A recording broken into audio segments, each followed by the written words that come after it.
जय श्री राम, जय बागेश्वर धाम सरकार। दोस्तों स्वागत है आपका हमारे YouTube channel grow to success में। दोस्तों आज हम आपको बताने जा रहे हैं कि नीम से किस तरह से आप अपने शत्रु का नाश कर सकते हैं। जी हाँ दोस्तों, नीम जो होता है वो एक ऐसा पेड़ होता है जिसमें 64 जोगिनियों का वास होता है और इससे आप अपने शत्रु का भी नाश कर सकते हैं। दोस्तों यदि आपको लगता है कि आपको चारों तरफ से शत्रु ने घेर लिया और शत्रु जो है वो आपके जीवन में हाहाकार मचा रहे हैं, शत्रु आपके जीवन में आपको जीने नहीं दे रहे, यानी चैन से आपको ढंग से जीने नहीं दे रहे, ना खाने पीने दे रहे हैं, ना कुछ करने दे रहे हैं, यानी कि कोई कार्य भी आप करने जाते हैं तो वो कार्य भी रुक जाता है और बाधाएं जो है वो आपके कार्यों में आती रहती है। आपके बनते हुए काम यदि बिगड़ते जाते हैं या फिर ऐसा होता है कि हो सकता है जैसे आपने कोई बिजनेस डाला हो तो वो बिजनेस आपका ठप हो गया हो, या फिर आपकी जिंदगी में इतने ज्यादा प्रॉब्लम आ गई हो कि मतलब चारों तरफ से आपको प्रॉब्लम में यानी समस्याओं ने घेर लिया हो और आपको कोई रास्ता नजर नहीं आ रहा हो। या फिर ऐसा हो सकता है कि जैसे आप कहीं नौकरी पे जाते हैं तो नौकरी पर भी आपके जो दुश्मन है वो आपके बॉस के सामने आपको नीचा दिखाने की कोशिश करते हो, या आप कहीं बाजार जाते हैं तो बाजार में भी ऐसा दुश्मन पीछे पड़ गया हो जो कि आपको सबके सामने नीचा दिखाता हो, नीचा दिखाने की कोशिश करता हो, आपकी बेइज्जती करता हो, बात बात पर गाली गलौज करता हो। या फिर ऐसे दुश्मन भी होते हैं जो कि लोभ लालच की क्रिया करके नहीं, लोभ लालच के वश में वो आप पर क्रिया करा करवा देते हैं। जैसे कि आपकी प्रॉपर्टी का लालच किसी को है, मान लीजिए आपकी प्रॉपर्टी कोई हथियाना चाहता है, लूटना चाहता है ना, वो सोचता है कि यार ये व्यक्ति मर जाए और इसकी प्रॉपर्टी मैं ले लूं। या फिर आपकी महिलाओं पर बुरी नजर डालता है, ऐसे नीच दुश्मन भी आजकल होते हैं। तो दोस्तों इस तरह के दुश्मनों से आप घिरे हुए हैं या फिर ऐसे शत्रुओं से घिरे हुए हैं जो कि बिल्कुल गुप्त रूप से आप पर प्रहार करते हैं, यानी कि सामने से आकर के वार नहीं करते, वो किया कराया कराते हैं किसी तांत्रिकों द्वारा या फिर ये जो विद्याएं वगैरह करते हैं इनके द्वारा।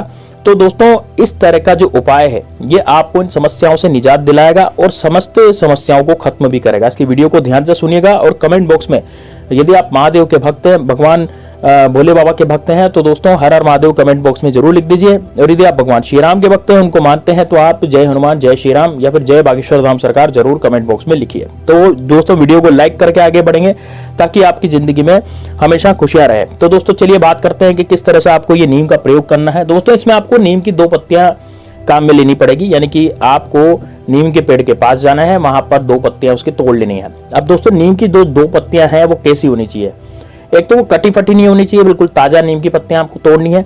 और दोस्तों इसके अलावा नीम की पत्तियां जो है सूखी भी नहीं होनी चाहिए, पीली पीली जो नीम की पत्तियां होती है वो भी नहीं चलेगी, एकदम बिल्कुल ताजा नीम की पत्तियां आपको लानी है। और जो लाल कलर की नीम की पत्तियां होती है वो भी नहीं चलेगी, छोटी छोटी जो नीम की पत्तियां होती है वो भी नहीं चलेगी, पूरी जो बड़ी पत्ती होती है नीम की और हरे रंग की पत्ती होती है वो जरूर चल जाएगी। तो उसको आप जल ले आए। तो 2 पत्तियां बिल्कुल ताजा नीम की लेकर के आप अपने पास आए। अब अपने घर पे आने के बाद अब आप क्या करना है, देखिए इस उपाय को करने के जो दिन है वो कौन कौन से दिन है। देखिए आप इस उपाय को बुधवार को कर सकते हैं, गुरुवार को कर सकते हैं और शनिवार को कर सकते हैं। ये 3 दिन ऐसे हैं जब आप इन उपायों को कर सकते हैं। इसके अलावा अमावस्या और पूर्णिमा को भी आप ये उपाय कर सकते हैं। तो अमावस्या पूर्णिमा को करें या फिर मैंने जो आपको दिन बताया उन पर आप ये उपाय करें। अब किस तरह से आपको उपाय करना है, कैसे उपाय करना है, तो दोस्तों देखिए सबसे पहले मैं आपको बताना चाहूंगा कि जो नीम की पत्तियां हैं उनको आप एक अच्छे से धो लें। धोने के बाद दोस्तों एक कटोरी में उनको रख लें, दोनों पत्तियों को कटोरी में रखने के बाद अपने पितृ देवताओं का आपको ध्यान करना है, यानी कि नीम की पत्ती आपको सामने लेनी है, दक्षिण दिशा में बैठ जाना है। दक्षिण दिशा में बैठने के बाद अपने पितृ देवताओं को याद करना है, पूर्वजों का ध्यान करना है।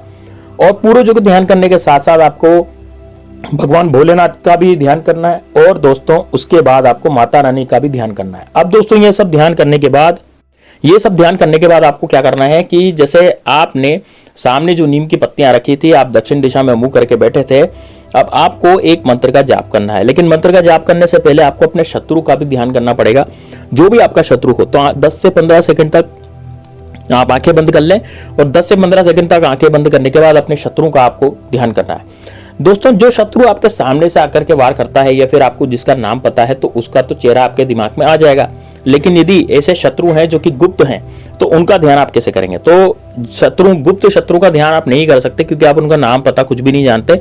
लेकिन हाँ आपको ये पता है कि यार ये जो भी किया कराया करवा रहे हैं या फिर आपकी जिंदगी में जो भी उथल पुथल मच रही है वो शत्रुओं के किया कराए के कारण हो रही है।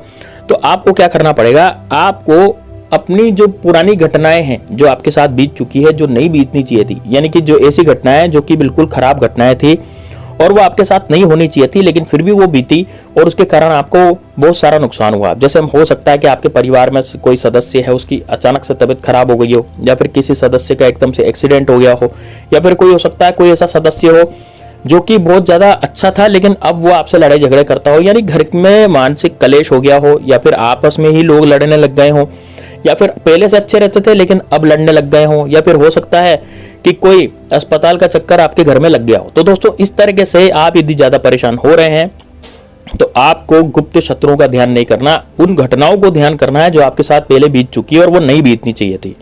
ठीक है, अब इन घटनाओं को याद करने के बाद आपको क्या करना है, ये जो कटोरी आपने ली है, इस कटोरी को आपको अपने सीधे हाथ में लेना है और सीधे हाथ में लेने के बाद आपको इस मंत्र का जाप करना। अब ये मंत्र दोस्तों मैं आपको यहाँ पर स्क्रीन पर लिख कर दे दूंगा, ये स्क्रीन पर मंत्र आ रहा है और इस स्क्रीन पर मंत्र से आप इसको कहीं कॉपी में या कहीं लिख लीजिएगा ताकि आपको ज़्यादा परेशानी नहीं आए मंत्र को उच्चारित करने में। ठीक है, तो आप इसको लिख लीजिए किसी कागज वगैरह पे या पेन डायरी में लिख लीजिए ताकि आप जब ये उपाय करें तो उस मंत्र को देख करके आप पढ़ सकें। इसको आपको याद करने की कोई जरूरत नहीं है, देख देख के भी इस मंत्र को पढ़ सकते हैं। दोस्तों मंत्र क्या है? ओम, दोस्तों मंत्र है ओम नीम नीम नीम होम होम होम फट कुरु कुरु स्वाहा। दोस्तों यह मंत्र आपको 21 बार पढ़ना है। मैं फिर से आपको मंत्र एक बार पढ़ के बता देता हूं। ओम नीम नीम नीम होम होम होम फट कुरु कुरु स्वाहा। दोस्तों ये वाला जो मंत्र है ये आपके शत्रु को हमेशा हमेशा के लिए समाप्त कर देगा, यानी कि शत्रु जो है आपके इशारे पे पूरी तरह से नाच जाएंगे। मतलब कि कहने का मतलब यह है कि वो शत्रु जो है 24 घंटे के अंदर अंदर हाथ जोड़ करके माफी भी मांग सकता है, क्योंकि शत्रु पर इसका इतना बुरा असर होगा कि यदि वो आपके बारे में कुछ गलत सोचता है या आप पर किया कराया करवाता है या आपके बारे में कुछ गलत करने की सोचता है तो वो अपने ही कामों में इतना बिजी हो जाएगा, यानी कि अपने में ही वो इतना बिजी हो जाएगा कि वो आप पर ध्यान ही नहीं दे पाएगा। इसके बाद भी यदि वो आप पर किया करा करवाता है तो उसका उल्टा असर उस पर खुद पर ही पड़ेगा। तो दोस्तों ये बहुत ही एक जबरदस्त और पावरफुल मंत्र है और नीम का मंत्र है दोस्तों, इसलिए यह बड़ा ही जबरदस्त है। देखिए एक बार आपने इस उपाय को यदि आप कर लेते हैं, अब करना कभी, देखिए इसको है ना सुबह के समय करना है, जैसे 7-8 बजे या 9 बजे, है ना। आप 11 बजे तक भी इसको कर सकते हैं।